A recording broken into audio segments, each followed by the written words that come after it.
popular topic with two on your side. Many people call Brittany Weiss asking for help with a situation involving their neighbor's property. In this case, it involves tree roots, a driveway, and a homeowner who is having trouble reaching a compromise with the people living next door. The ground is sinking. Tree roots. Ginger Simon says they have found their way under her driveway. Just getting worse and worse and worse.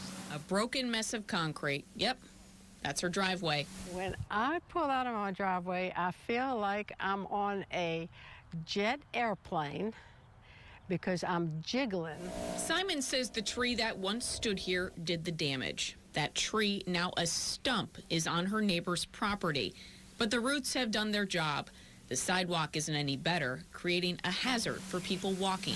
Somebody's eventually going to fall there. Simon reached out to me for help. They got uglier and uglier when I asked them. She can't afford the repairs herself and doesn't think she should have to foot the bill. I feel like I'm being taken advantage of. There has been some back and forth between neighbors.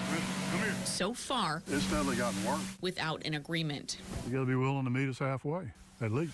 Richard Jackson lives next door. Come here. He says the tree was taken down a couple of years ago, and he did offer to help, unbeknownst to Simon. We offered to split the cost of replacing a certain part of her driveway. Jackson got an estimate to fix the damaged sidewalk and driveway for $2,400. It's the first I've heard of that. The hope is that these neighbors can come to an agreement, since it appears the law is on Simon's side. The law is very clear. LSU law professor John Lovett is talking about a Louisiana civil code. It's about maintaining your property. That says a landowner has the right to demand branches or roots of a neighbor's tree, bushes, or plants that extend over or into their property be trimmed at the expense of the neighbor. Real question would be whether the roots interfere with the plaintiff or the landowner who's complaining, if the roots interfere with that person's enjoyment of their property, in this case the driveway.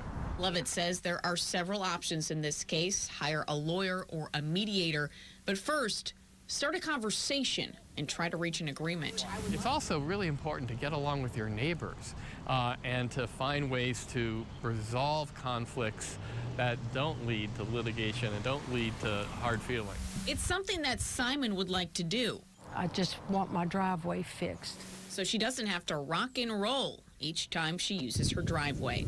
Two on your side in Baton Rouge, Brittany Weiss, WBRZ News 2.